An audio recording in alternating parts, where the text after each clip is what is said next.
Hello and welcome to the gak.co.uk Guitar Shop podcast. I am your host Mark Packham, who is with me this evening. Hello, my name's Matt and I'm the manager in store. Hi, I'm Joe and I'm here for bass-related queries. Didn't sound too sure about that. Well, I was going to say matters or things. I went with queries. It nearly would sound like equestrian. Like bass-related equestrians. Oh, should I go for that? Okay, and I'm the bass equestrian. In fact, let's do it again. Hi, I'm Joe and I'm the bass equestrian. Good. Hello. Yeah, is that right? What would that involve? I imagine sort of tending to basses. Have you played on many? Stable boy. Have you played on many tracks? Hey. All right, yeah, I see what you did there. Yes. That's good. So, how's everyone doing? Yeah, good. I've stopped by for a quick visit because I won't be here. Nice to see you again. I won't be here for the next one. You're not doing any podcasts this year. I was. I came back. You've been on one podcast in 2014, I think. He's been too busy growing his beard. Yeah, it is looking mighty good. Oh, it is a damn fine beard. It's good long. It's got to that point where my girlfriend's given up. Really curly now. Shave me. The middle bit's grown. Like the middle bit was very patchy, and now it's actually kind of growing out. And then it's sort of getting there. I'm starting looking more like a Spartan.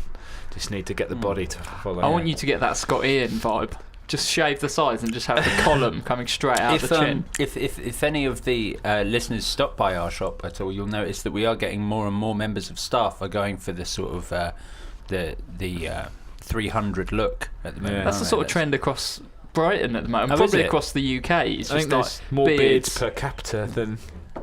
Yeah, I can't grow one. So. No, me neither. That's why I have this incredible moustache. It is pretty incredible. 6 years strong, I think, isn't it? Yeah, it used to be bigger though. Watch my first ever demo on YouTube that I did of the Yamaha BB 1024. Then that was it at its peak. The bass was so good that it shrunk the moustache in its power. Yeah, unfortunately. Yeah. Gents, this evening I thought it would be good to talk a little bit about Overdrive and Distortion pedals. As you're back on the podcast finally, and you're swinging by a whistle-stop visit to do a podcast, I thought we should talk about some pedals, and it made sense to me to do Overdrive and Distortion. And I thought we could do like 3 different budgets, really, because it is such a broad category. I thought about doing it for like different genres, like your best overdrive for blues, and I was like, well, what is blues? You know, is it like Robert Johnson, or is it you know, Derek Trucks, or I think the thing is that I don't know. I think more than anything, I mean, all pedals vary, but more than anything, drives and distortions tend to vary a lot more in. And you just, so I think because they're simpler circuits, so there's more you can kind of change. Yeah. I'd imagine. I can't imagine a situation where many people are using a phaser in punk, whereas, you know, like. What do you mean? Jay's got 4 of them. Yeah, he's got them all lined up. Or, you know, whereas I think drive pedals are so universal across all the genres, I think actually the better way to break it down is let's look at price points and think about the 3 that I've come up with are top 3 pedals for under 100 quid, top 3 for 100 to 150 pounds, and top 3 for over 150 pounds.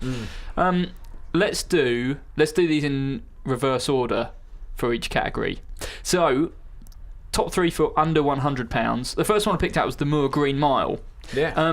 Tell us about the Moore Green Mile. Great little, Moore, the company that just makes them smaller and smaller. Yeah. Oh no, haven't we got one of the really small pedals in stock now? The little square ones. The Spark. I mean, have you plugged it in yet? Yeah, they're just. I mean, I don't think they sound much different, but they're just really, really small. They're so small. I don't understand how you can. Like, where are they going to go from there? No. I mean, you know how mobile phones gradually got smaller and smaller? Will pedals now just start expanding? Will we just touch screens? Touch screens. There's no controls on the pedal. It's just the touch screen. That's it. Oh, that's quite a good idea. Yeah. So like an iPhone. Well, I mean, if you look at the Eventide, have those. If you look at the Eventide H9, it's got Bluetooth on it. You can Bluetooth it to your iPad, and then you can have it on a stand, and you can change all the settings. Yeah, that is quite cool. But I kind of think of those things the same way I do like synth players that have Macs on stage. Too much to go wrong. Well, yeah, I'm just like, you know, a stage isn't your bedroom. No, I don't like seeing computers on stage. But if you get an iPad, you could, instead of, you know, we could go one step up from Matt Bellamy, take out the Chaos pad. iPad into the guitar. Someone must have done that already. They must have done that. Or just taped it to it. Yeah, bit of Velcro. Yeah. Lovely. Anyway, yeah, so Moore Green Mile. Yeah, well, I mean, obviously they make great. Effectively, I suppose copies would be. Yeah, they're I don't know whether they look at it. They're sort of inspired by, aren't they? Yeah. But the thing is, because the names aren't that close. Things like the triangle buff and stuff. Like that. But I mean, they sound great, and obviously, I think if you look at a Green Mile, you'll go, that looks remarkably like a Tube Screamer. In its way, in its colour, it's the same colour. Yeah. And so I mean, that's effectively what it is, a sort of low to mid gain overdrive with 3 controls. That's what, £49, £45. Let me find out exactly. Hang on. He's got the paperwork. They are. Are they that cheap? I thought they were more than that.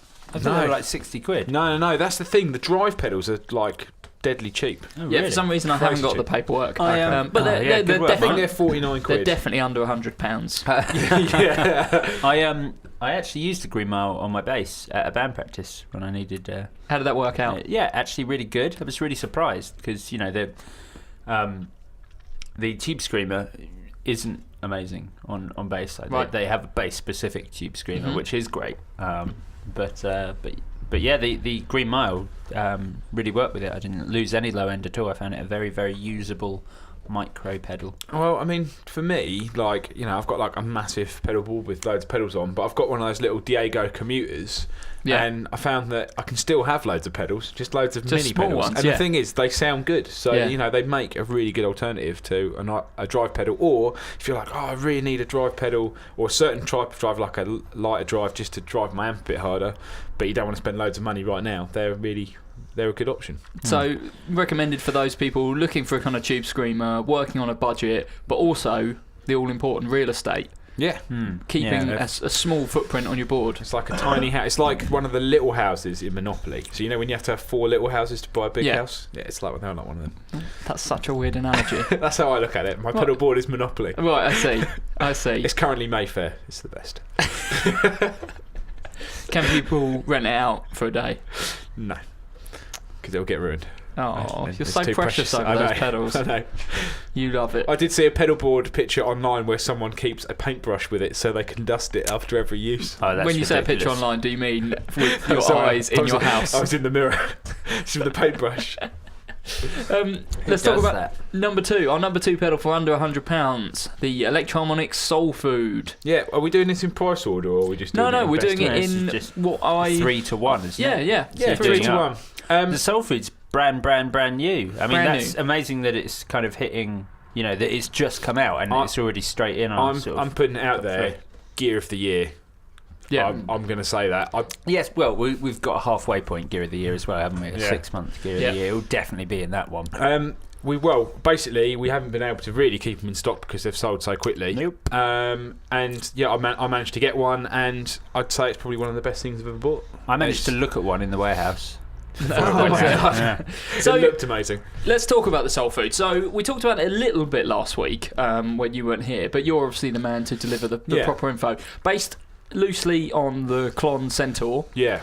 How would you describe the kind of sound that you get off the Soul Food? It's quite transparent, but there's a tone control which they label as treble, but I tend to find it does a little bit more than tone because it really, when you turn it up, it adds quite a lot of top ends. You can almost use it as a treble booster in a way, but it doesn't colour your tone in any way. It just kind of adds this warmth and depth, so it doesn't give you like tons and tons of drive. It gives you quite a lot, but when you turn it all the way up, your guitar sound is still cutting through quite a lot. Right. And a lot of that is because inside you plug a 9-volt in, it's got an internal voltage doubler that takes it to 18 volts. Okay. And so when you run any other pedals, like some of the Pictronics pedals, stuff like that, on 18 volts, you get more clean headroom, effectively, like having an amp with more watts. Yes. So you get loads and loads of clean headroom, so it just doesn't muddy up your guitar sound in any way. So I found that it works amazingly with other drive pedals, and especially like really dark sounding fuzzes.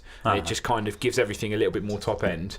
You can use it, you can use it on its own as just a drive. You can use it on its own as a clean boost, and you can use it on its own as a clean boost with more treble, so you can use it as like a treble booster as well. So those were 3 really, really useful things for it. And this pedal's like, how much is it? 50 quid? $49.99. That's ridiculous. And it's like considered one of the best sounding drives that's come out this year. I mean, I was like I don't know, everyone had raved about it, but we hadn't seen them because they were so difficult to get a hold of. And then they came in, and I was like, right, just get one, got one. And then I plugged it in. Obviously, usually I try something beforehand, and then was just like, oh my god, this is amazing. Just put it on my board straight away. I was like, I can't get it to sound bad. How many drive pedals do you have now? I got rid of like one or two off that, so I've got a Zvex one, and that, and a Big Muff. Oh, just 3. I was going to say, I mean, I don't think it's a question of how many pedals you own now. It's how many have you owned, and the fact that the Soul Food has kind of taken its place. I would buy several and I'd have 2 on one board. I think just drive them into each other. Yeah, I mean, just to have 2. I think you have to. Because I think the thing is, there's so many good sounds in it, but you know, you kind of just want to be able to have the boost and the. Yeah, I'm hoping they'll do a double. That would be cool. Double Soul Food. Yeah, but the amazing thing is, I mean, I've never tried. I've only heard a Klon Centaur, and I mean, you know, it's pretty close. There's a couple of videos online of like a direct AB, and definitely. I mean those, you know, they're going to cost you like well over £1,000. That's crazy when you think of it like that. Klon Centaur? Yeah, you think I knew it was expensive, I didn't know it was that well, much. they were $329 when they came out in like 1994, and the guy built. I think he said he built 5,000. Doesn't he still make them, just as and when? No, he hasn't made them since about 2002. So you think for a pedal to reach that sort of money now, considering that you could buy one that's less than 10 years old, they've tripled in value. Yeah. I mean, what else could you get? I can't think of any other pedals that have done that in that time. No, I mean, there's not many pedals in that out time. there. No, there's not many vintage pedals out there that would go for over £1,000. That go for over £1,000. No. So it's mental. What we're saying, it's amazing that you can get something that sounds really similar for £50. Yeah, and they're still part assembled in the States. Is that right? Yeah. So with a lot of these ones, the boards are manufactured, I believe, in China. Yeah, and then the boards are shipped over, and all the enclosures and everything is sealed and tested in the US. And there is still a kind of mark of quality with the electronic stuff. They feel like weighty, and they feel, I think, really well built. You know, they kind of went, well, most of the pedals we do are like, I remember when I worked in my first guitar shop, and like everything was just like these big clunky boxes, and if you pressed them too hard, you heard them go. The electromonics stuff. Yeah, because they were in these big sheet metal boxes, and when you opened them up, there was a tiny little circuit board inside, and I think that was just carried on from the 70s when they were just building these kind of cool, massive pedals. Yeah. And then I suppose the smaller ranges have only been around, what, 5 years? Yeah, probably. Yeah, maybe 6 or 7 years. But yeah, but they're just so much more solid. Yeah, there's like proper die-cast boxes, that and they're really reliable as well. Do you know when we've got Soul Foods coming in, Joe? That's your department. Yeah, no, I don't. they're on their way. Wait, no, yeah, I was looking at that the other day. Oh, I can't remember. I think maybe end of March. I think next batch. I know that they're. I mean, like it's quite a way. Another 50 or something like that. Yeah, we tried to order them in as big a bulk, I think, as we were able to. But I think it's just because everyone got behind it. Yeah, really. 100%. Everyone was like, "Hold on, these sound amazing." Yeah, they really just kind of. I think that they'll be one of the like future collectibles. I reckon. Yeah, which is funny because we're currently talking about pedals in our first price band. Yes. Out of all the pedals we're going to talk about today, this is probably one of the better ones.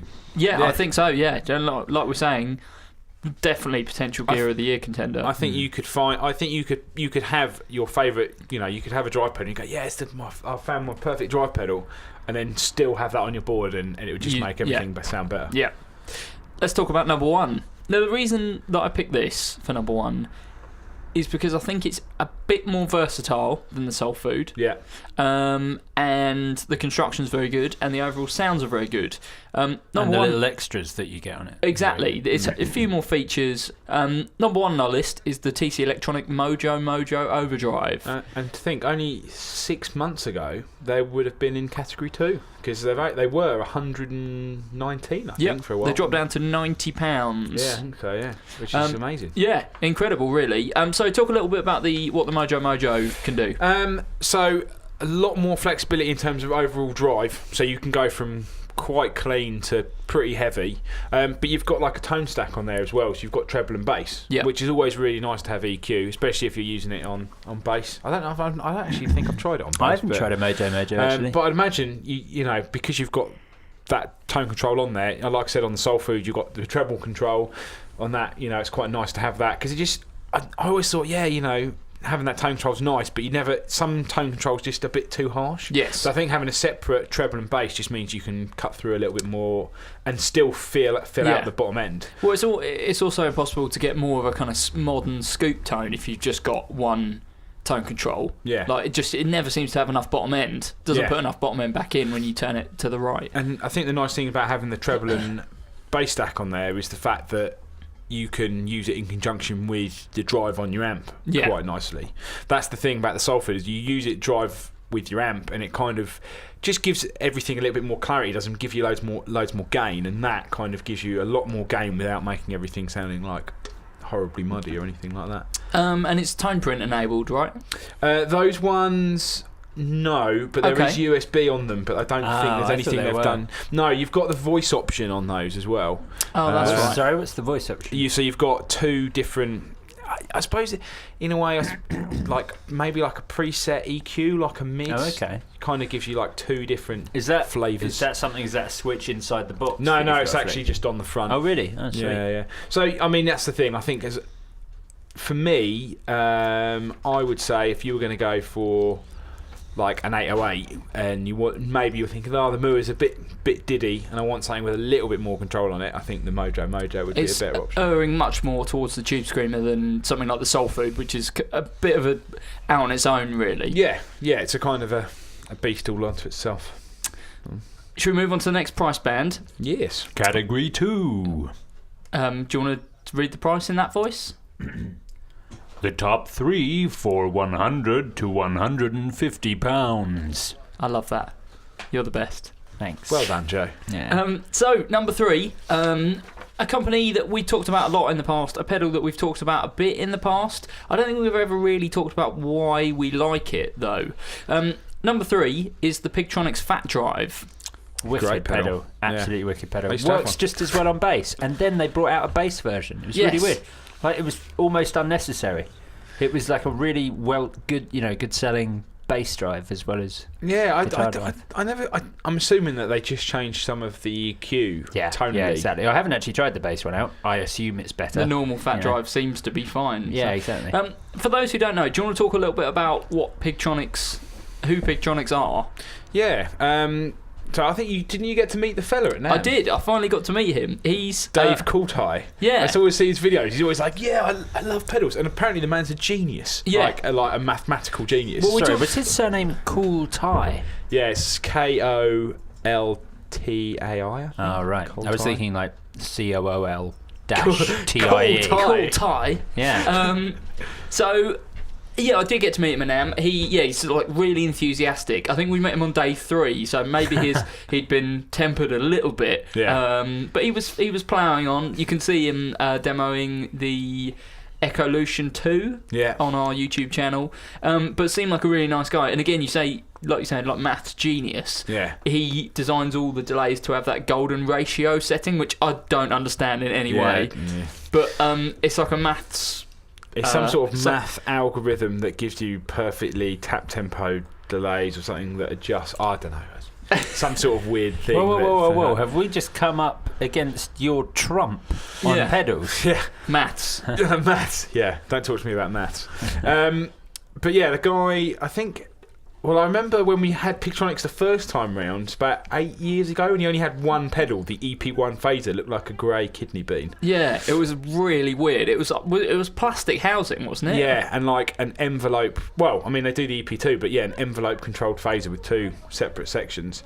And then he's just brought out loads of pedals, but everything he does just seems to be a little bit different. But that kind of They're just kind of like just a bit better. Like, this is like, as the name suggests, it's a fat overdrive sound. Yeah. And it's got a bit of scope for a wider range of sounds. I mean, when I first plugged it in, when the guys who used to distribute brought it in, and it sort of, to me, it sounded like the cross between a sort of big muff with slightly dialed off gain, and then like a fairly heavy overdrive. Yeah. So it's almost got this kind of fuzzy quality, like it kind of wants to go a bit mad, but it's kind of got a nice overdrive to it as well. But it just gives you, it just fattens up your guitar sound. Yeah.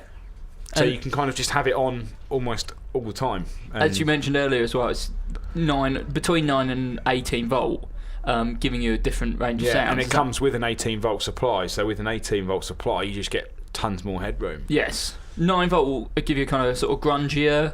Yeah, I think overall it just sounds a bit darker. And plus, when you've got it on 18 volt, it's much more responsive to the volume control on your guitar as well. Yes. Which is really nice. It's one of those few drive pedals that's kind of really hit the nail on the head about that sort of thing. The only thing I would say about the Fat Drive is, where would you place it? Why would you recommend it to someone? What would they be coming in and asking for? I think I always plug it in as kind of just like an alternative option to maybe like, oh yeah, I play like some blues rock, like, I don't know, some heavier style blues. Yeah. But I don't want a blues driver or a tube screamer. I want something that's got more oomph. If you do a lot more rhythmic, maybe if you do something a bit more rhythmic, or I want some Hendrixy stuff, but I don't want that crazy fuzz Marshall turned up to 10. That it sort of sits there really. Yeah, I would say that it's definitely for the more open-minded, because some of the stuff it does isn't overdrive. Yeah, it is like erring on fuzzy. Yeah. But definitely, I mean, I would say just the build quality alone and the sort of money that it is. You know, the fact that they're handmade, aren't they? Pretty much. Yeah, I think they're all built in America. 114 quid. Yeah. You know, just scrapes into that price point. Really, just breaks the £100 and mark. They do sound great on bass. I know. Yeah, absolutely. In fact, like a couple of pedals they do, the Polysaturator and the Aria also sound really good on bass. Yeah, as well. yeah, I agree. Number 2 on our list is something, again, we might be accused of including this erroneously, in the fact that this isn't strictly an overdrive or distortion pedal, and it's brand new. It's the Dunlop Echoplex preamp. We tried this week, didn't we? We haven't actually. The stock is not here, but we've actually got a chance to. We got a special one to give it a try. And we said after we did it that it was probably one of the best guitar sounds we'd had on the videos, really. I mean, just strat into that into a Hot Rod Deluxe on the Drive channel, and it just sounded absolutely amazing. It basically, so it's one control. Let's talk about what it is. So. It's the preamp section from an Echoplex tape delay. So if you haven't ever plugged in a tape delay, the most common one you'll see is like a Watkins one, so like a little tape loop that you can see whirring around on top. If you can turn it on without turning on the tape. So you can basically put it in your signal chain, but without having any delay. So imagine, because they're not true bypass, this is way before anything like that. It's effectively buffered, but the buffer means it's rubbish, right? If it's not true bypass. Oh yeah, exactly. Yeah. So effectively, because it's buffered in a sense, but this buffer is an actual preamp. So you can have this preamp with a gain control before you actually turn on any delay effect. Because we actually had one in second hand, and I turned it on, and I was like, delay's not working. And then I turned off the unit, and I was like, what's gone with guitar sound? And I realised I've got the preamp turned all the way up. I was like, it sounds amazing. Yeah. Played with it for like 20 minutes just before I'd even turned on the delay, because the preamp sounds amazing. But the Echoplex is famed for one of the nicest sounding preamps. Like, I think Van Halen used them, Eric Johnson used them, Brian May, Jimmy Page, all had Echoplexes without really using a lot of the tape, just the preamp. Because it just, I don't know, it's sort of like a magic for your guitar sound, really, isn't it? It really is. When people talk about, like, we had this amazing like analog desk, like SSL desk, the reason that sounds really good is because the preamps and the EQ are really good. And those real kind of old school preamps make a difference, and that is exactly what this is. It just single control, just goes from 0 to 12, I think. And to be honest, up until about halfway, doesn't really do anything. No, I don't think we ever ran it lower than halfway, did we? No, probably, or maybe 5. But but it's weird because it doesn't give you a whole lot of drive. You wouldn't have it on. The weird thing is, you would turn it on and you go, yes, and then you eventually get to full and you get a little bit of breakup and it sounds amazing, and then you play with it for a bit and then you turn it off and go, Everything sounds a bit rubbish now. Yeah. It's very much one of those pedals, isn't it? I think you would just you turn notice it when on. you turn it off. Yeah, you would just turn it on and leave it on, I think. That's what I would do. But even I suppose recommend that's it. the nature of preamps, isn't it, really? I reckon it'd sound Turn 'em really on and good leave on 'em on. bass. Yeah? Yeah, I reckon it'd sound Sweet, I'm gonna- really good at bass. When are we getting stock? I don't Or is know. that something I should Couple know? of weeks. That's something you should know. That's your job. I didn't even know this pedal existed before we started this podcast. You It's, guys had to tell me what it was. I reckon for extended range, it'll sound For really extended range? Yeah, Sweet. I reckon it'll bring out more of the lows. Yeah? You love lows. Just Oh, really damn it, I do. rich sounding. All about those brown notes. Rich sounding preamp. I think the best bit about the video we shot was, like you said, we were using a Hot Rod Deluxe, which, to be honest, the drive sounds can be a bit thin. And the amp itself can be quite bright. Yeah, but you put that preamp in the front and it sounded amazing. Just turned it all the way up and it was acting like a drive pedal.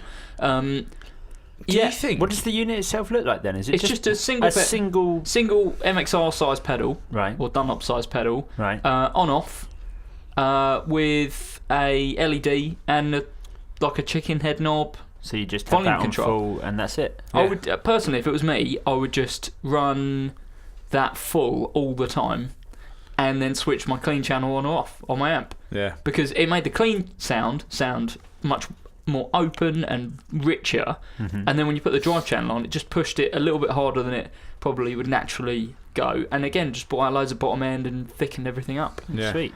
Yeah, it's that. I'm just amazed. And Still, then for you, something quite very simple in that sense, I suppose it's still hitting quite a relatively high price point. I mean, I suppose not in as far as But- preamps go. But it's when you see the units in the flesh, the box is such good quality. Oh, I They've see. obviously it's a premium product for what it is. Yeah. How It much does- are they? they're going to be what did we say? 140, 119, Something like that. Yeah. I mean, around that kind of money. Okay. But it's a player's Yeah. box. Do you know what I mean? gotcha. Like, no one's gonna. I don't think any kind of kids are gonna walk in and be like, "Oh, I'm not gonna buy the Boss Heavy Metal or Mega Distortion. I want that instead." It's not that kind of pedal. It's for someone who's probably already got quite a good setup and just wants to put something in the front end that's going to make the whole thing sound loads better. Basically, as well, if you use a lot of pedals, just have one on all the time. Yeah. Right at the front of your chain or right at the end. Yeah. And there's two things I wonder. If it was me and I had like a head and cab, I would just buy one and then sit it on top of the head and then just Effects turn it loop? on and leave it on. Well, no, maybe not in the effects loop, but then I was thinking, could you in theory plug it just into the return and then plug your guitar straight into the Echoplex and just use that as a preamp? You could do, but you would lose. I mean, you'd lose obviously tone, but Yeah. I'm just wondering. I think it'd be good. I just think at the start of the chain, just guitar into that is going to make everything sound better before you go into any pedals. Highly recommended, and a kind of bit of a weird one to be on this list. But Yeah, because it sort of is a drive. It is. It literally is adding gain. So Yeah. But it doesn't add gain like a microamp. That's the thing. Yeah. Like it's not a microamp. It's not a fancy microamp. It's more. I hope we sell a lot of those. It is quite a niche thing because, like most good pedals, it doesn't sound like it's doing very much. But when you turn it off, you really notice it. I hope it's something that people kind of get the idea of. I think you and we do notice that plenty with the of soul food. If you put one of those and the soul food together, that's going to be my. There's a lot of good pedals out this That's going year. to be Isn't my there? dream team. I think for the two. That's a good sound. Yeah. Let's talk about number one. They're pretty inevitable at this price point. Number one, Ibanez TS9 Tube Screamer. Great. How much are they now? They are now 169? 119 quid. 119. Well, they've gone God. up. They've gone up and down a little bit. They started The off. base ones are like 169. Yeah. I think. So these, when I started dealing with these, they were sub 100 quid. They've come up a little bit. I think they came up a lot, and now they've come back down a lot. Yeah. 120 quid. I mean, it's the kind of quintessential overdrive pedal, isn't it? Essentially. Yeah.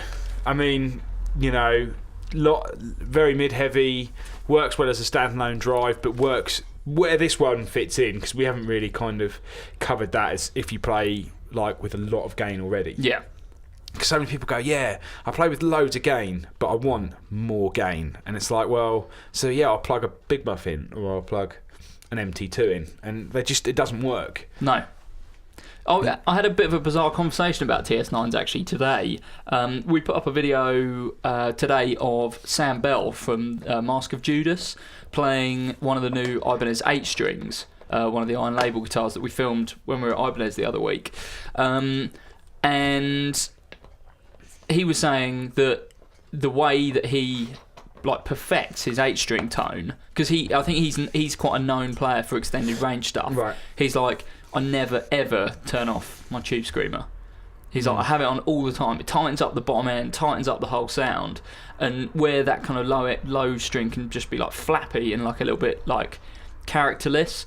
If you put a tube screamer in there, it just pulls everything together. Yeah. And I hadn't even thought about that before. Yeah. And I guess that's kind of what its job is to like boost the mid-range but tighten up the whole sound. One of the best sounds I remember hearing just next door, and someone's like, yeah, I've got I think it's just, I hadn't been here very long, and someone's like, I've got a 6505 head and I want more, and I was like, I will try TS9, and it just sounded absolutely monstrous. And then we turned off the gain on the 6505 and it still sounded great. Yeah. It is one of those weird pedals, isn't it? It's much more like a tool, and again the same way with the Echoplex. It's that sort of thing you would just leave on the whole time. Yeah. Yeah, I completely agree. The TS9 is certainly more flexible than an Echoplex Pre, because it has got a gain control and a volume control and some tone shaping. But it would be like, this is your go-to pedal in the rig, this is the one that you have on all the time. I think if you do more rockier stuff, I definitely think it's the one worth having. And it suits high gain amps as well. Yeah, absolutely. I think I will mention the bass version of it because I'm sure its characteristics are more or less the same, but I had a while ago Tiny Dragons popped in, and their bass player was looking to expand. That? Oh, they're just a really good band. Right. It's fine. So not some actual Tiny Dragons. No, not actual Tiny Dragons. Cool. Some Tiny Dragons popped in. Yeah, there were some Tiny Dragons here, and one of them played bass. And no, she was just looking at getting some. Is that to go with your equestrian bass player? What would you be for a dragon? Could you be a dragon equestrian? No, because that's horses. Yeah, I know. But what would it be then? Dragon... Equestrian? Oh, Dragon Equestrian. Yeah. Well, that was a game on the Super Nintendo. Dragon Quest. Dragon Quest. It's a good game. Yeah. Big fan. She was just looking at getting some more pedals. Well, I think they were kind of like her first move into pedals. I think I'd seen them a couple of times. I'm pretty sure all she had was a tuner. In fact, yes, I went to see them and I spoke to them afterwards and mentioned the fact that she'd been bought apparently this big sort of epic, like 3-tier pedal case, and awesome. She had a tuner in it. I think there may have been sort of one thing else, but it was her first kind of move into really getting pedals. That's it. She had a tuner and a compressor, and that was it. So she was looking at sort of weird things, and so I was just kind of getting anything and everything out for her to try. And I think she tried something that did a lot. So something like a Qtron she'd tried, and then a Big Muff, and then I got the TS9 out, and she was a bit like, oh, it doesn't really do a lot. And it was because she was using the same, she was playing the same rules that you get on, something like a Qtron. She was applying those same rules to the TS9, whereas it's not going to do a lot, it's not going to be some remarkable tone-changing thing, but it is just going to make everything sound better. Mm. Yeah, that's the thing.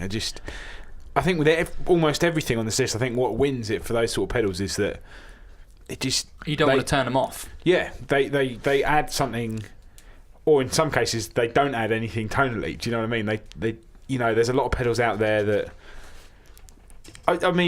take for example Boss Metal Zone. I think I read the other day it was Boss's. I think now is actually Boss's best-selling drive pedal. That's crazy, isn't it? That's crazy. I mean, how mental is that? Yeah. But something like that does a lot to your tone because you've got a lot of you've got two mids, a low and a high, and a gain control and an overall level. Well, this is what I was saying about like the two types of players that would come in and look for an overdrive pedal. Like you'll get guys that come in and want something that will just do loads of sounds, massively change what the guitar and amp sounds like, and make it all about the pedal. And then you'll get things like we're talking about, Tube Scream and the Echoplex, that don't do that at all. Yeah. They just make things sound better. And they happen to be overdrive pedals in that they're adding gain. But it's really about that. They're kind of tone shaping tools, really. Much more of a kind of player's way to go. Yeah.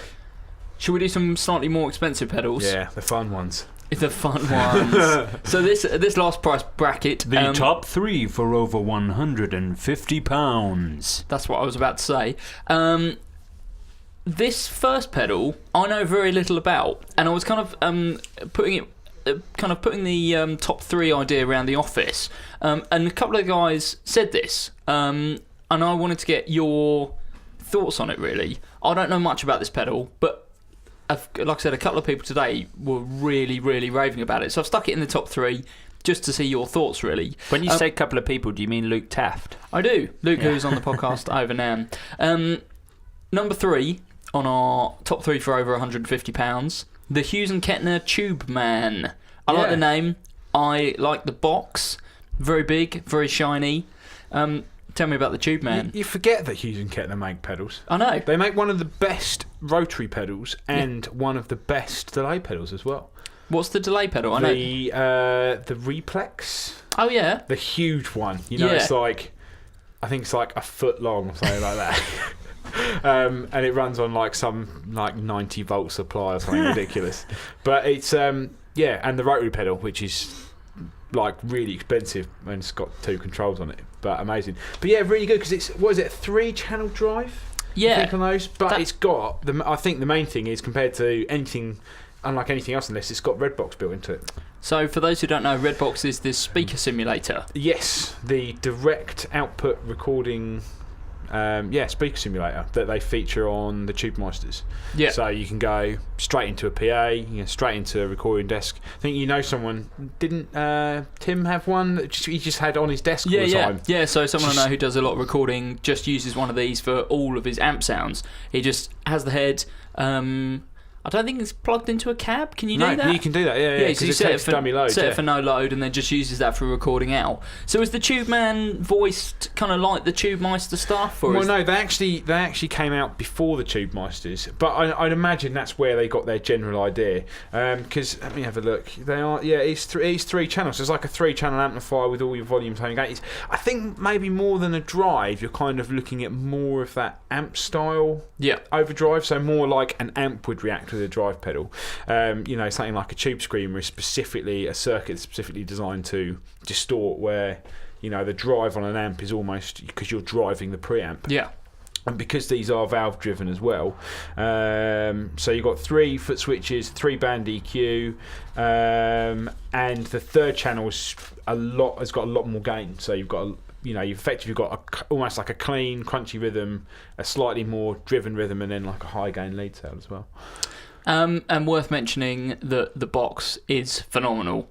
Yeah, how would you describe it? It's not tread plate. It's not like tread plate. It's like a weird sort of half shiny, half matte aluminium. Yeah, like pearlescent metal. Yeah, that's weird. Cool. But very good for recording. I think the main thing. Whether I'd have one on the board. Maybe if you like all 3 sounds in it. Maybe the other thing is for someone who wants a 3-channel amp but doesn't have one. Yeah. So if you want 3 levels of gain, it's like a real good go-to box for maybe just running your amp clean, and then allowing yourself 3 different stages of progression through the gain stages. Because you've got Redbox on now, I'm assuming there's probably a way you could use it for reamping or for guitar sounds and stuff like that as well. Yeah, definitely. And as with everything Hughes & Kettner make, the quality is super high. Yeah. Not a cheap pedal though. Is the only no, 319. So one of the more expensive ones on the list. It could be the most expensive drive pedal we do. Sweet Moses. Yes, probably. Yeah, I think so. I can't think of anything more expensive than that.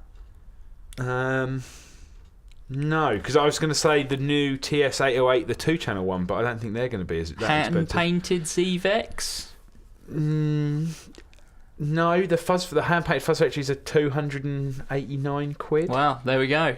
The most expensive drive pedal we sell. Even the hand-painted like fuzz probe that you can buy is like under £300. Wow, there we go. But then again, you get the Redbox in there, which alone is £80. Well, yeah, and it's also, like I said, it's like having a 3-channel amp. Yeah, kind of at your feet. It really is a very different thing to any of the other pedals that we mentioned, I think. Yeah. Let's talk about number 2 on the top 3 over £150. Carl Martin Plexitone. Oh. We talked about this Great pedal. We talked about. I can't remember whether we talked about this one or the single channel We talked version. about the Junior. Okay, let's talk. Tell me about the Plexitone. What is it? Does this one run on mains? Yes. Yeah, they are. They're hardwired mains, aren't they? Hardwired mains, Really yeah. old school. Yeah, that's really but old it's school. all- I mean, that's got to be a little bit of a drawback. I mean, I'd find it difficult to arrange a pedal board to allow for something like that. No, there's ways around it. That's why. Yeah, but I mean, the thing is, if you're going to power your fairy lights that go around the entire board, you're going to need a 4-way attached to the board somewhere. Yeah. So Fact. In fact, I'm surprised no one's ever built a power supply that's then got a 4-way built onto it as well that then generates the power as well. I don't know, maybe there's some can't think of any restrictions. Oh, I mean, apart from the fact that you'd have to change it for the UK, Europe, and US. Yeah. Maybe that's something to be invented. Who knows? So yeah, hardwired. But I think actually the advantage of going hardwired is that they can build their own transformer, and then having your own transformer inside means that you can control and regulate the power, which means that you can control quite a lot on how the pedal sounds. Yeah, I mean, this pedal wouldn't work just off a standard 9-volt, would it? Like, No. it wouldn't be able to do the things that it I does. mean, the Plexitone Junior, which I've talked about before, which is kind of like a really cool Marshall Plexi style sound in a box, quite a lot of gain, real chunky Marshall sort of vibe. This is its giant brother, basically. This came first, right? Yeah, so this came first. So you've got 2 drive channels and a boost. So you've got 2 of the Plexitone Juniors in one box, so you can have 2 levels of gain, a low gain and a high gain, and still have a clean boost on top as well, which is pretty mental, really. There's a lot of drive on there. Maximum gain plus 92 decibels, boost plus 20 decibels. I mean, yeah, that's a lot of gain. Yes. So what was the maximum boost? Well, maximum boost is 20 decibels, which is almost twice that of a Boss GE7. Yeah. Because I think they're 11, aren't they? Are they 11? Yeah, no, they're 15. Okay. So more than that, which is the More than normal that. kind of clean boost that we recommend. And when I've had GE7s in the past, I've barely gone over 1 or 2 on the boost. And then gain max plus 92, but I think the 92 decibels works slightly differently when it comes to gain. But what it does give you, it just gives you, like the Tube Man, it gives you that kind of real vintage Marshall Plexi in a box. Like, we've got one of the hand-wired 59 SLPs downstairs, and it sounds amazing if you can turn it up. I mean, Mark, I think you were there when we had the Doug Aldridge night. The off talked about Doug Aldridge demo. When he plugged in the Randy Rhoads 100-watt Marshall head, and it deafened 200 people in a massive venue. Unplugged, like not through the PA. Not through the PA, and we didn't even turn it up full. Yeah.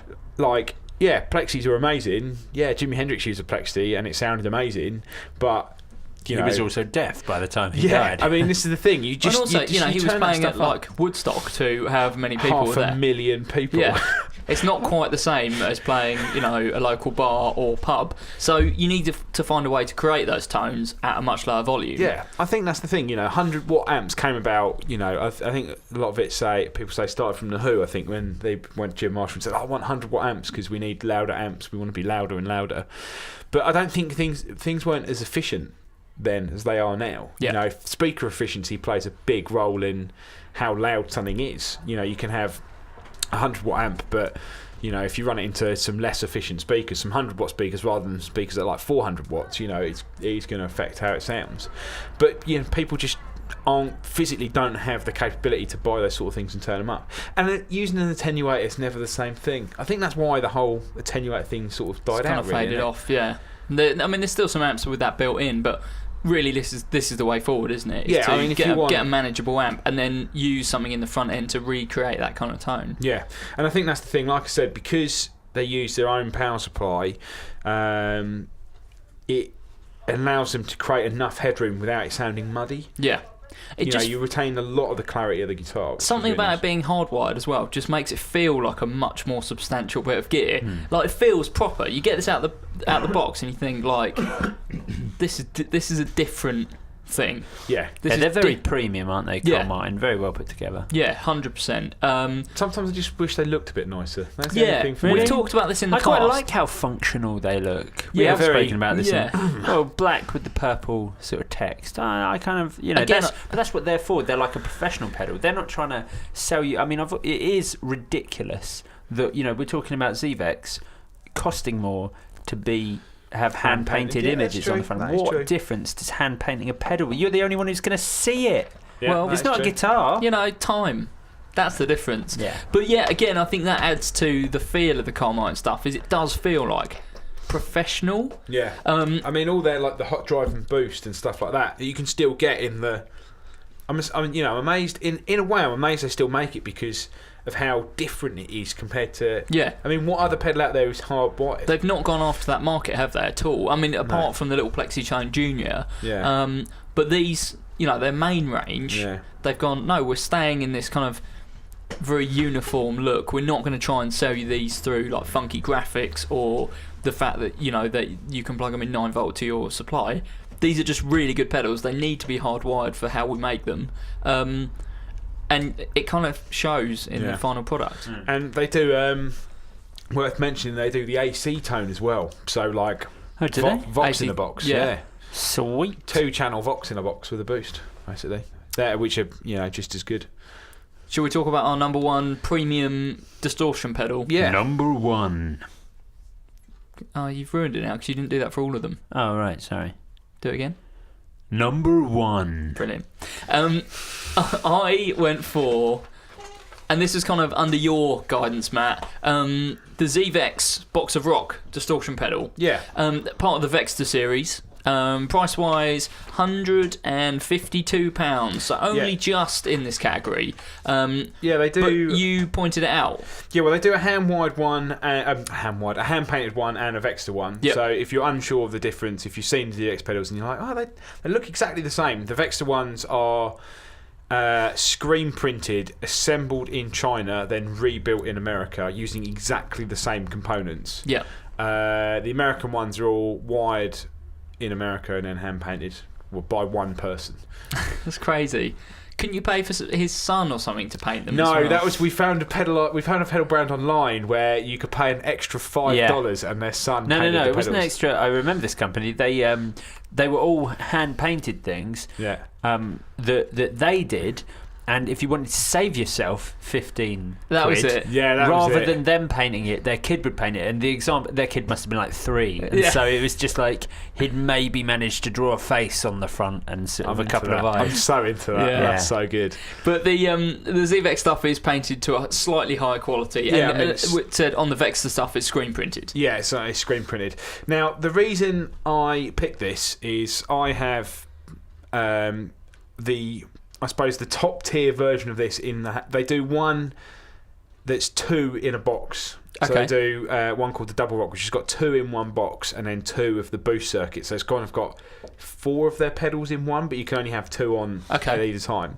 And to me, for the whole time I've been playing, I've always really liked Fenders, and I've never been like a massive Marshall fan. Yeah. And those sounds like the Plexis and that turned up are great, but they were totally unachievable for a lot of time. And this, basically, as it is, Box of Rocks is a cranked up JTM 45, but with, I don't know, that classic sort of Zvex twist where everything just sounds so good plugged in. It doesn't sound muddy, it's kind of got that raspberry sort of, it's just got a little bit more of a raw vibe to it. They're definitely more attitude than the Carl Martin. I think the Carl Martin is much more of a kind of accurate replica, whereas the Zvex is just like, as the kind of look of the pedal suggests, they're just a bit more out there. A bit more top end, a little bit more aggressive sounding. They really are kind of like hot rodded versions of the amps that they're trying to create. And I tell you what, the amazing thing about this pedal is it covers 2 things, and probably this is the reason that I probably will buy one, but I'm trying to Dunlop Echoplex Pre. It's because I have always been a massive fan of the Super Hard-On, which is their clean boost, and there's one of these built into it, so you've got a drive and a boost, and I just leave the boost on all the time on one side and then have the drive on when I need it, because the boost gives you loads of clarity. It's almost like like the same as I said with the Echoplex, kind of gives you all this top end and all this amazingness, and then when you turn it off, you're like, I've sort of lost this cool guitar sound I've had.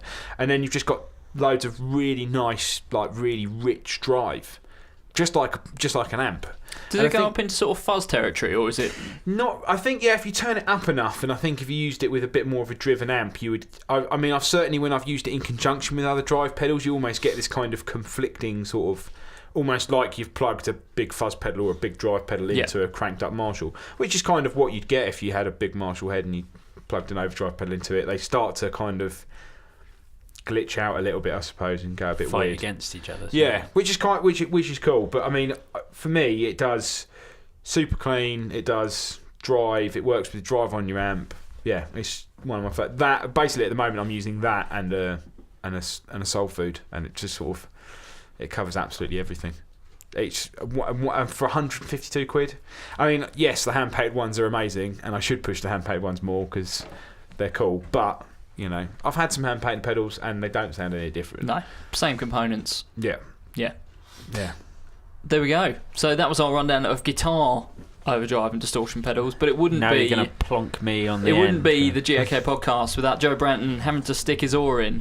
Do you want to introduce your section? The top 3 overdrive and distortion pedals for bass. Very good. No price limit on these. I just wanted to kind of combine it into one category. Tell us about number 3. Okay, well, at number 3, I'd like to point out that you've ordered these rather than myself. I'm not sure I would have given this one the third seat. Do you know why I put this third? Is because I think it's a little popular. It's less popular. I think the sound it produces is perhaps a bit more niche than the other two that are on the list. I agree. I actually think the order is completely right.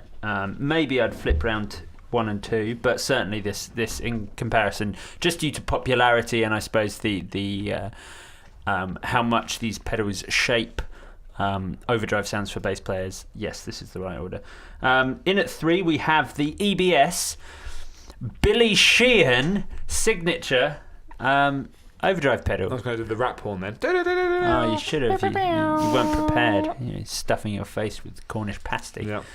The EBS Billy Sheehan overdrive pedal, which we have spoken about before on the podcast, but I would say it again. It's a completely wicked drive pedal, and I think the problem, actually, you hit the nail on the head earlier when we were talking about another pedal, maybe the Mojo Mojo. Yeah. The bass drives often need EQ.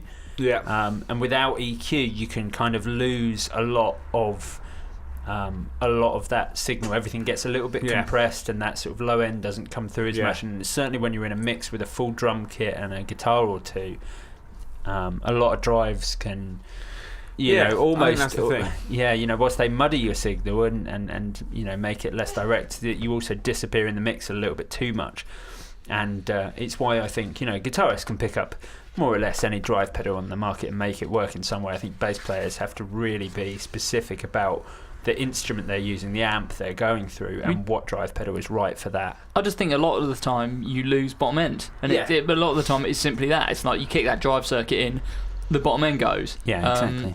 Which is not what you want at all. Which is why a lot of players, Billy Sheehan included, use 2 separate amp heads so that he can keep.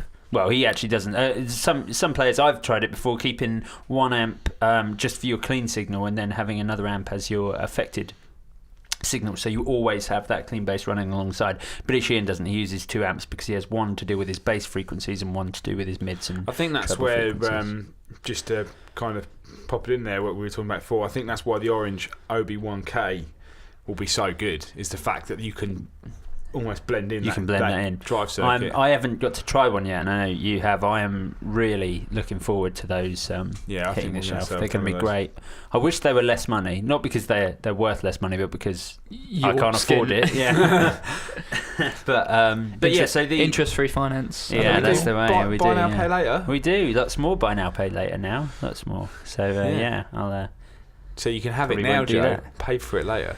I'll be honest with you, boys. I'm probably going to steal it. That's now on record. That's brilliant. So when an Obi-1K goes missing, yes. even if I haven't nicked it, it's going to be one of you boys. That week that you're on holiday and I steal one, and then go, yeah, Joe said categorically on the podcast that he was going to steal one. Yeah, I've got the evidence. Brilliant. Sweet, free Obi-1K for me. Damn.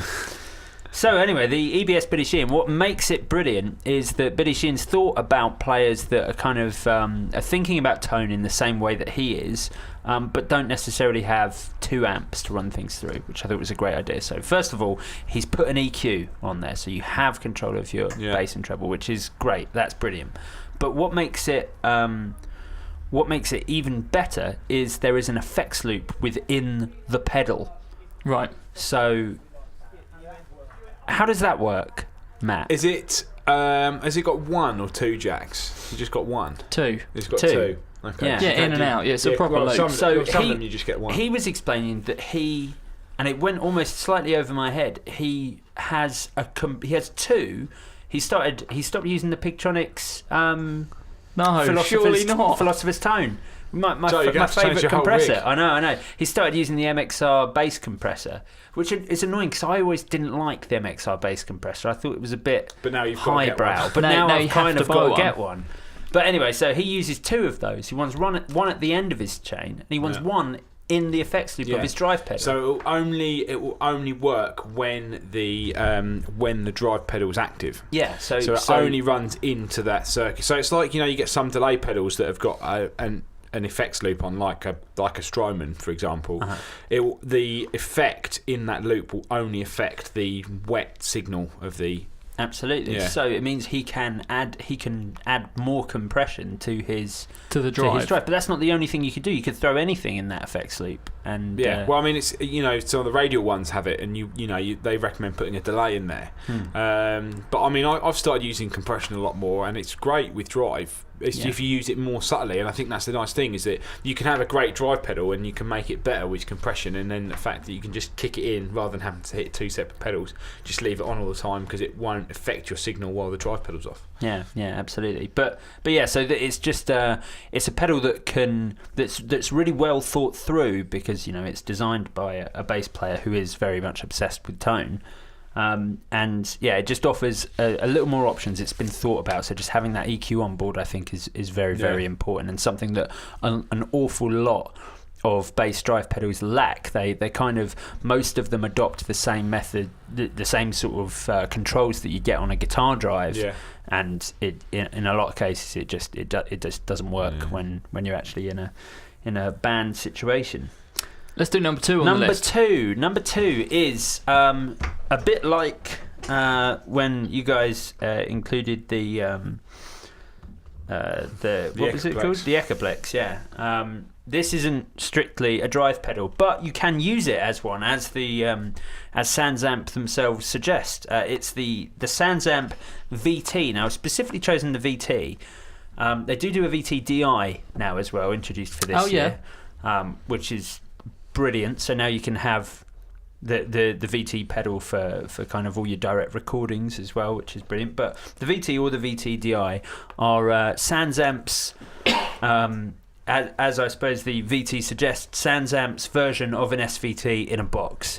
So you've got kind of all those SVT tones, and they do it sort of by the decade for Ampeg.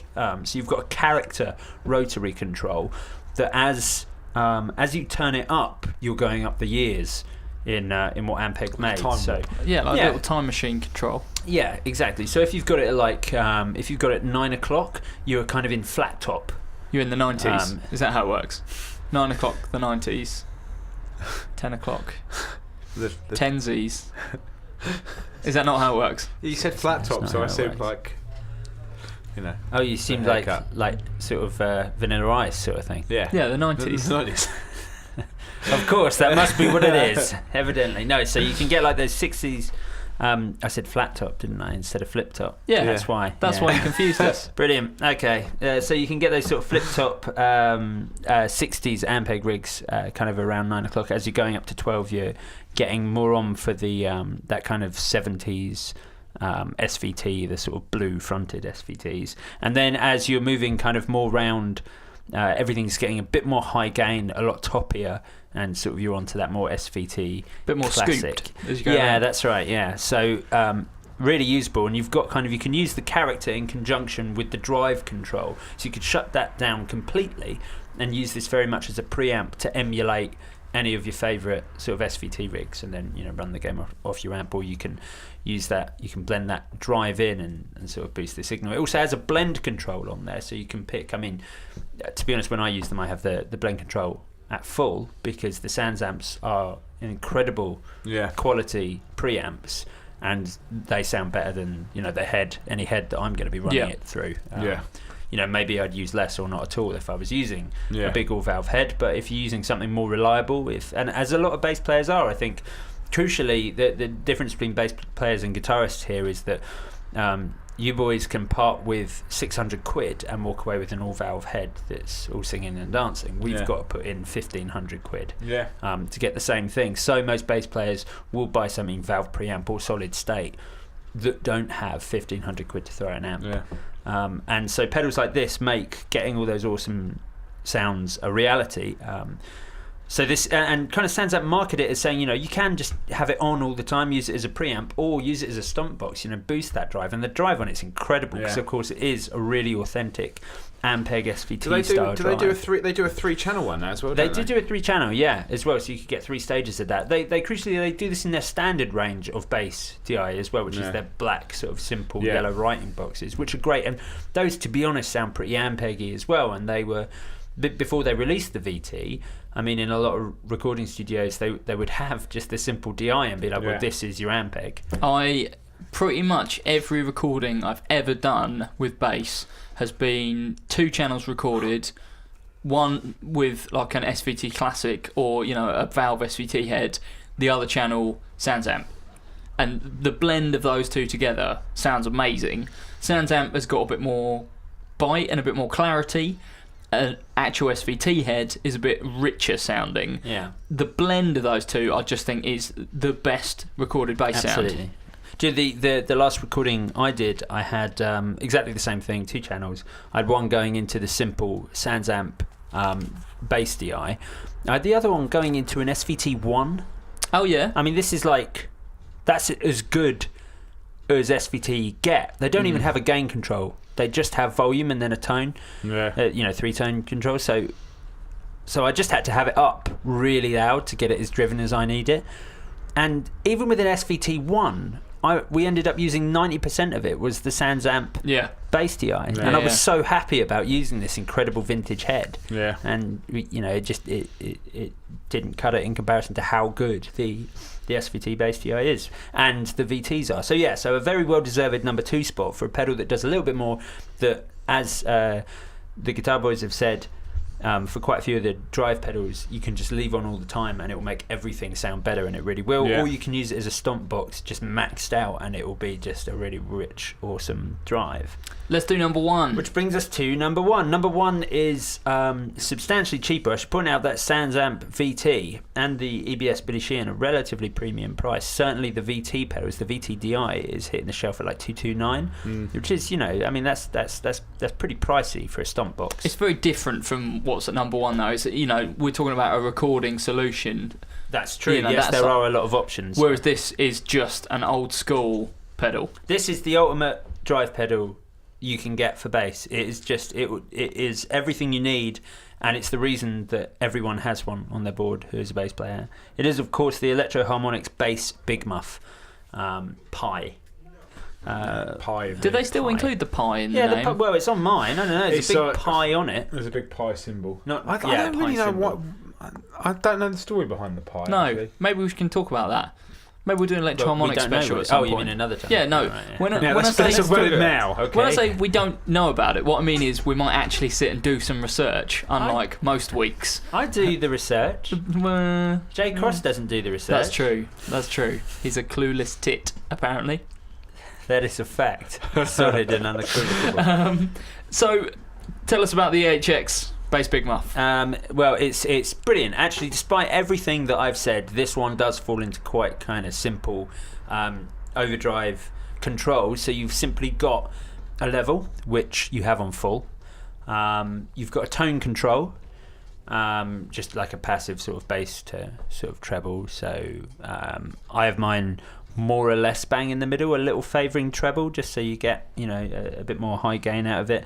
And then the last one is sustain, which just is sort of the amount of drive you're getting, I suppose. I don't know why they've always called it sustain, but it's drive. It's confusing. Well, I guess it's because the original. Because the original gave you so much sustain. That was. Well, I think it was because the original was called a Overdrive sustainer. Is that right? Something like that. Something like that, or fuzz sustainer. But the original one, I think, before it was Electron Months, was called the Foxy Lady. Oh wow! Oh really? Nice. Foxy Lady. I bearing in mind how loudly I play in my band and how many effects I run off of my board, this is still my main drive. I run the sustain at a quarter. Yeah. That's it, and I can't run it anymore. When I There's got the so pedal, much gain on them. Yeah. I spent so long I would just never think to run a control at less than halfway for something, because it's almost like you're not using the effect. Halfway seems like, okay, it's definitely on at halfway. Yeah, exactly. I know this is about half of what it can do. Yeah. So kind of my sort of natural, I was like, right, so sustain, I know that means drive. Well, I want this to be my drive pedal. I want us to drive. So the first thing I did was turn it up to like 3 o'clock, sort of bordering on 4 o'clock. Yeah. And used it like that.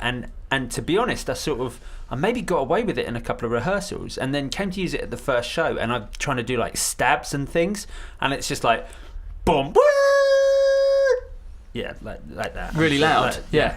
Mark's wearing headphones, so it really hurts his ears when I do things like that. As are probably most people listening to this. Yeah, so, sorry. All right, fine.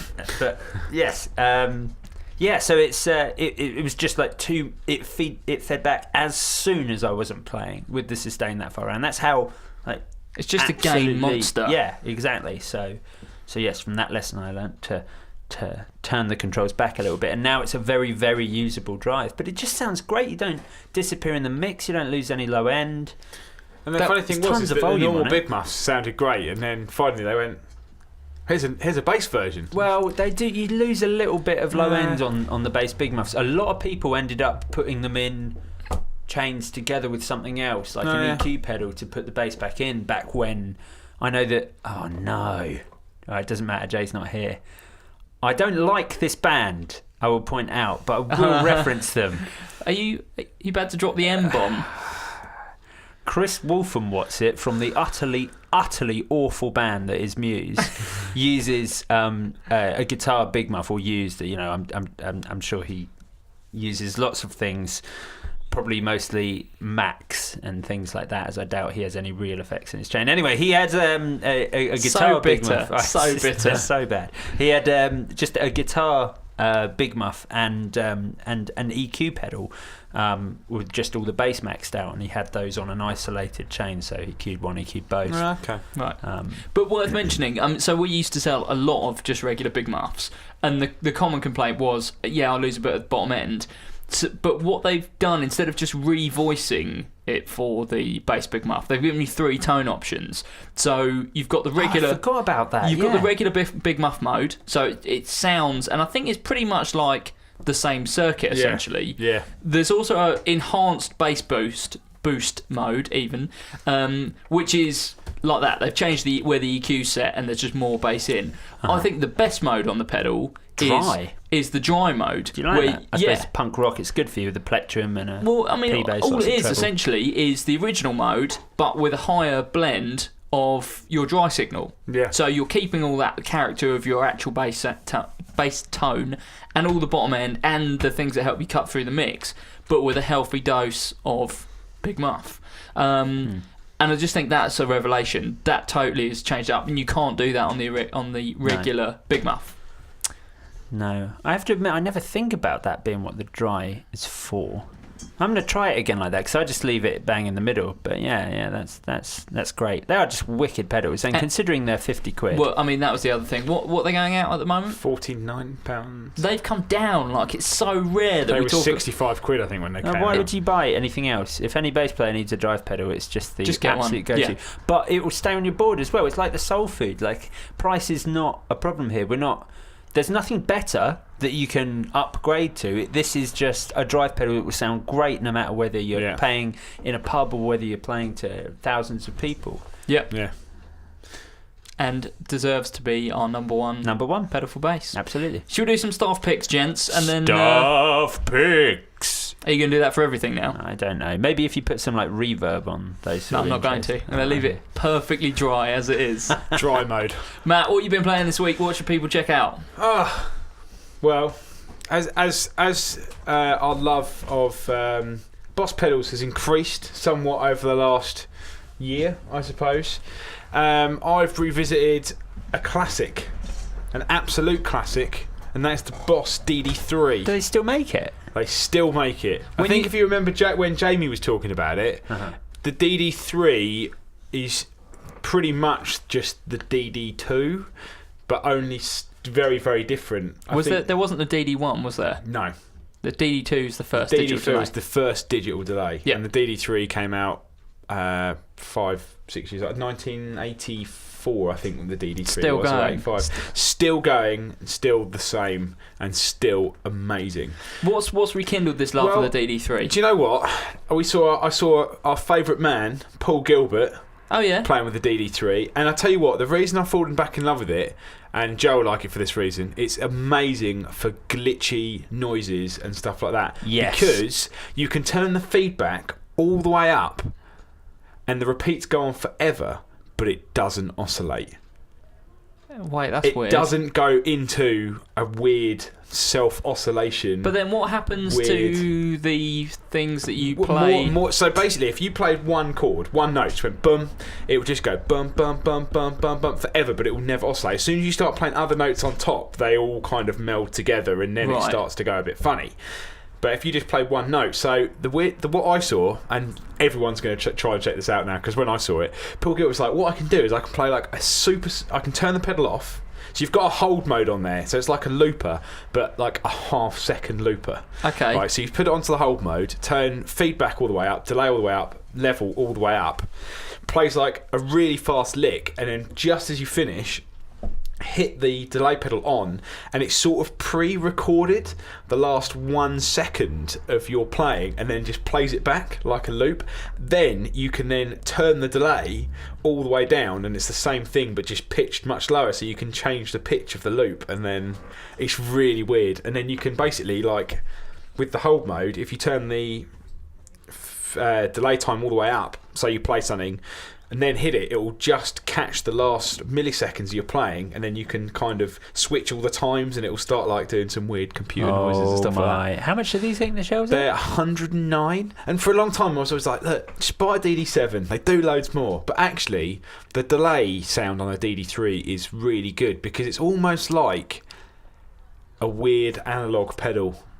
In the sense that it sort of doesn't sound too digital. Like, I've got a DD7 as well, and they sound really crisp. Yeah. And this kind of DD7's always been very good at that, like almost like that sort of edge delay, you know, like where it's like really tight, and you use it for really it's kind of uniform rhythmic stuff. But this, do you know what? I think Eric Johnson uses one as well, for just kind of like with a bit of drive, just a good delay sound, just having the background. And that's what I started using it for, just having on as a delay all the time. And actually, like, I have it on almost a little bit more than my Strymon timeline at the moment, which is really scary, because they're £1 million. Yeah, that is really weird. And while I was reading about the DD3, I found out a weird Boss fact, actually. Go on then. So Boss NF1, the original, I think, noise gate, which just had two controls, like a sense and like a volume, a level. And then they did the SG one, which is the slow gear, the auto volume. Yeah. Apparently, same circuit, they just work in reverse. So one's a noise gate, so when you're playing, when you finish playing, it sucks all your volume out and turns your thing off like a noise gate. The slow gear works in reverse. Opens up so the it gate. opens up the gate and then puts things full volume. How weird is that? They basically just reverse the circuit. They're pretty much the same thing inside. They just do the opposite job. That makes sense. That's awesome. Yeah. Well, you know, I'll just go to my house and get those two incredibly rare Boss possibly pedals. hard to find Boss pedals. Well, that's the thing. You can get the Moore slow engine, £49. There you go, done. Joe Branton, what have you been playing this week? This week I have mostly been playing. That's enough. Yeah, all right. This week, right. So I fixed up my P bass recently. Yeah. I've started playing my precision bass again, and it sounds absolutely brilliant. But I had my first gig with it the other night, and I didn't realise till I was up on a dark stage instead of in a light rehearsal room and sort of a quite an intense sort of half-hour playing, that my muscle memory for a P bass is not there. And like without being able to see where I was, I struggled because it's totally different to my Yamaha. But also I noticed that I remember when I used to play my P bass and for loads of gigs in a different band, and every time I played, sort of halfway through, I was like, damn, my hands are I'm starting to cramp up in my left hand. Yeah. And I played some pretty fast stuff in that band, so I figured when I moved to this band, which is still fast but a bit more riffy, I thought, well, it's obviously I'm just playing easier stuff now, so that's why I'm not cramping up. But I'd also moved to the Yamaha, moved back to the P bass, cramped up immediately, and I realised that as much as I love those big chunky P bass necks, I'm pretty sure they're what's making me cramp up. Your tiny hands can't handle it. Yeah, I have long fingers, but yeah, just tiny hands, just tiny hands. palms. Yes, Really small. like E.T. Anyway, what's the solution to your cramps? So the solution is, I think I need a jazz bass. So I was thinking, right, I need to get a jazz bass. I don't have much money. What can I get? And I was like, right, Squier Vintage Modified. They do loads of jazz basses. Because they do their normal one, they do a 77, and they do a 70s reissue. I was like, fine, brilliant. Next problem, I don't like maple necks with pearl block inlays. Okay. So I can't get the 77 because I don't like two-tone sunbursts, and I don't like maple necks on jazz basses, certainly not with block inlays. Okay, so maybe I can go for the 70s. It's got black block inlays. Everyone owns that bass. Everyone bought that bass. I'm like, I'm not getting it because it looks like a cheap bass. It actually looks like a really premium bass, but so many people bought it that it makes it look like a cheap bass. So I was like, right, what else is there? And there's only the standard. I was like, but the standard one's rubbish. I remember what it was like. It was just a Squier jazz bass. It was very basic. But of course they revamped everything for 2014, and I didn't realise they revamped this. So the problem I have with it was that it was like, it's that maple that looks really anemic, and it was matte finish, and the Squier symbol on it looks, when you put like anemic maple and that gold Squier symbol on it, and it's a matte finish, it all looks very much like a Squier Affinity, and I just wasn't keen on it. It's all lacquered now. It's all Vintint lacquer. Yeah. So it basically looks and feels exactly like the 60s reissue jazz bass. Yeah. The Mexican one, which is like 750 quid. And it's great. So yeah, everything's quite simple. They're very good, the Vintage Modified series, but I'd certainly whip out the pickups and put in maybe the Fender Custom Shop ones that you can get for like 100 quid, or a set of Seymour Duncan sort of vintage hot or something like that. But absolutely wicked. And they're 248 quid. Yeah, I mean, that's a bargain. Crazy price. It's remarkable. And it's sunburst with a taut guard, which is the best finish for a jazz bass. With a rosewood neck with dot inlays, no messing around with big block rubbish. It just looks absolutely... Now you just need some money. Yeah, I just need some munsies. But, £248 I think is a very, very reasonable price for a really wicked jazz bass. Or you're going to get that acrylic...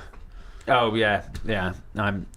That is the other thing. I mean, that's Joe Branton pick. That's not a staff exactly. pick. That's in his personal time. Yeah.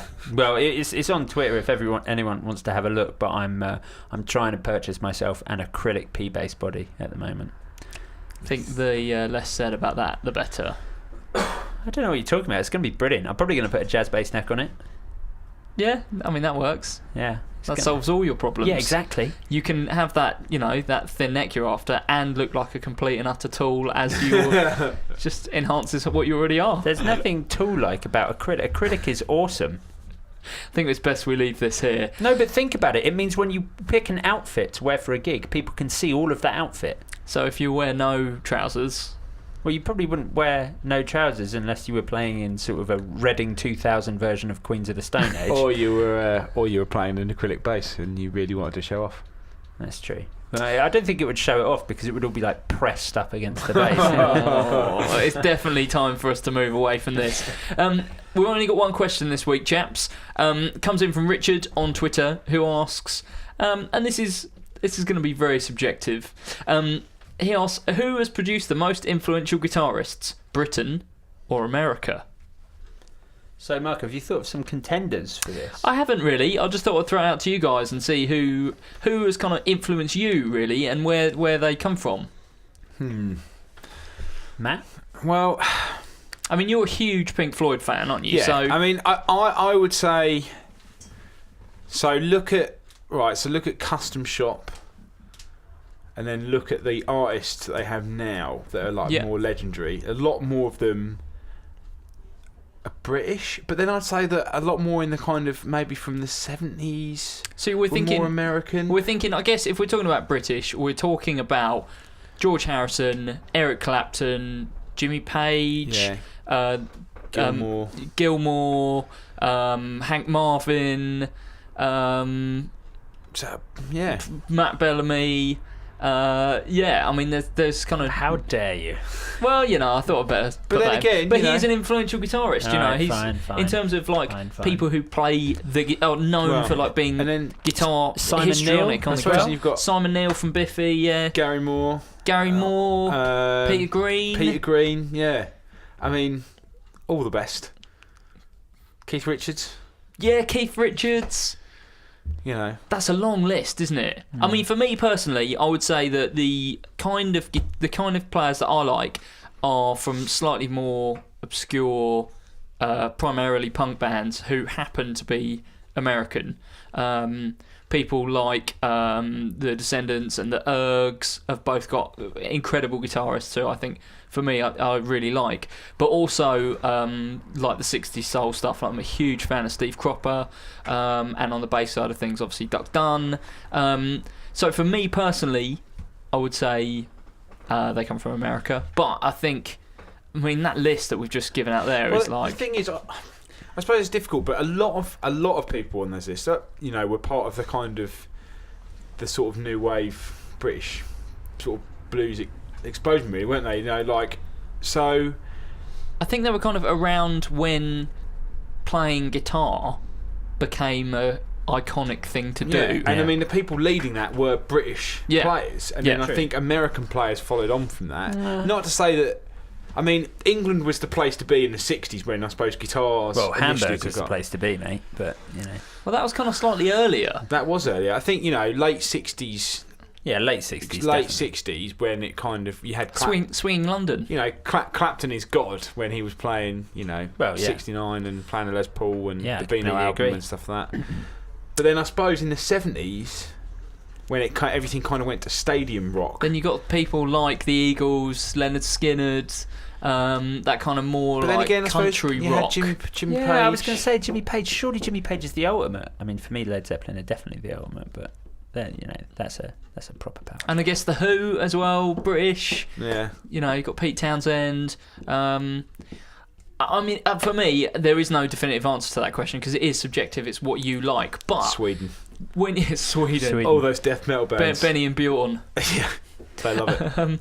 Chaz and Dave. Neither of them play guitar. They were just great people. It's really nice lads. Excellent bass playing on Chaz and Dave records. Yeah. Certainly you should check it out. But if you look at Bass Custom Shop, I know this is guitar, but if you look at Bass Custom Shop, it's pretty dominated by Americans. Well, I mean, Signature Models, not Custom Shop. Oh, sorry, not Custom Shop. No, I specifically mean Signature Models, yeah. Yeah, I mean, they're pretty much... I'm pretty sure the guy, whoever's in charge of that wing of Fender is a massive punk fan. Yeah, because even, have you seen, like, the two... I mean, well, if you think of... There's some girl who I'd never heard of. Eva Gardner. Yeah. Has had girl. Yeah, all right. I don't know who that is. She plays for Pink. She's got a new Squire Signature Model that actually looks really cool. Oh, it does look. Yeah. No. It's like an almost dark sort of navy. Yeah, it's like really, with a really taut dark guard blue. and a matching headstock. Yeah. It looks awesome. Based, I believe, on a base that her father gave her Yeah, that'd that's been refinished. Yeah. But yeah, but even things like that chap with the mirror scratch. Chris Aiken. Chris Aiken from Strung Out. It's like, what? It's a very, very obscure person to pick to have a signature I bet he was model. well chuffed when they phoned him. Yeah. So really, because I'm So out of one's work at the ringing moment. me? Custom shop I bass. totally agree. On the bass side of things, I think certainly in recent years, it's, But not it's even all recent been years. American. Think like James Jameson. Yeah. Yeah, Duck sort of- Dunn. yeah, exactly. It's all very, very kind of American focus. I mean, I know that we have Entwistle, but then you've got like Sheehan as well. Yeah. Yeah. So basically, So England guitar players, bass players, somewhere else. Yeah. what I need people to do is get in touch and think of bands who have got British guitar players but American bass players. Because you two definitely won't be able to think of one off the top Have of you your got head. one? I haven't got one. I want people to write in. That's the question of the week. I can British think of the guitar opposite. What's the opposite? Well, Jimi Hendrix, he was American, Yeah, that's but true. Yeah. Noel Redding. Noel Redding was. That's not good enough. I need it the other way round. I think we're about done, and I think we should advise people to get in touch and tell us the answer to that question. Get in touch. If you do want to get in touch, podcast@gak.co.uk is a very good place to email us. Or you can get in touch on Twitter @gak_co_uk, or on Facebook, facebook.com/GAK music. Or you can get in touch with me personally, that's @Mark_random. That's on Twitter. Matt Knight, how can people get in touch, and what do you want them to talk to you about? Well, you can talk to me about how I'm enjoying my holiday next week. Oh yeah, you're on I'll be in holiday. Italy, so I'll be looking at Do art and you stuff. actually Italy. do any work? Because if we go by the podcasts, you're never here. No, Ever well, here. hold on. I think Jay had more time off last year, so Wow. you know. I never have time off. No, I'm always No. here. I've been on every podcast. I'm No, here that's in true. spirit Yeah, every yeah. time. I know. But if I'm not here, There'll be you a can tweet podcast soon me. that you're not on. We've got actually, just quickly before you tell people where to get in touch with you, episode 50 is coming up. I want people to get involved. I would really like people to join us on like a Google Hangout or something like that. I really want to take live questions. That's going to go so wrong. I'm not sure exactly how I want to do it yet, but if you want to get in touch, if you'd be up for kind of chatting to us about guitars and doing questions, just email podcast@gak.co.uk. Matt, how can people get in touch? You can tweet me, Matt_Nighty. That's night with SIE on the end. And yeah, you can talk to me about holiday, or when I'm back from holiday, and when you're going to buy soul food and how good they are. Or you can email me, matt.night@gak.co.uk. And yeah, I won't be able to answer for the next week, but I will do. Because you're in Italy. Do you not have Twitter in Italy? It's not like No, Twitter doesn't exist in Italy. it's not like Venezuela, is it? They've still got Twitter out there. Twitterly. Twitterly. Joe Branton, how can people get in touch? If you want to email me, you can do that at joe.branton@gak.co.uk. But I've always thought, why bother doing that? Because, you know, if you email the podcast one, it all goes to our inboxes anyway. So, you know, do that. Plus, it's easier to remember than my whole name. Or you can tweet me. This week I've taken a lot of pictures of me making exactly the same face, holding various awesome bass guitars. So look out for those, because I'm sort of slowly feeding those up onto Bass Twitter. face. Yeah. Hashtag baseface. Well, there is actually, I tell you what, there's the London bass Bass guitar show is Will have already happened. would have already. Damn. Okay. There's no point me telling you about a wonderful competition that you can enter for that. So Well, send us pictures of your bass face. yeah, London. That's what they're doing. They're doing like send pictures of a bass face and win a Music Man Stingray. But Oh, wow. when you're listening to this right now, you'll have gone, oh God, if you I care could have about won. bass. Yeah, but Then you you could have you taken a didn't. picture of that angry face. And my bass face is ridiculous. It is. It is. And I sent one in. I don't think I've won. Yeah. Maybe. How can where can people find Oh you yeah, on Twitter? so on Twitter, on Twitter you can get hold of me at @Joseph_900. Thanks so much, gentlemen. Thanks for joining us for Thank another you. week. And yeah, please do get in touch if you want to be part of episode 50. That's not the next one, right? It's not the next one. I'll let you know. It's in. We're on like 46. This is. I think this is 48. So we've got a couple of weeks. So I want to hear from people who want to get in touch. 48. We want to chat with you. Thanks so much, gentlemen. Thank you. Farewell. Goodbye. Be well on your travels and goodbye. Auf Wiedersehen, as they say in some parts of the world. Yes, yes, adieu. Adieu to you. You must go on now. Leave. Farewell. Bye-bye. Ta-ta. Yes.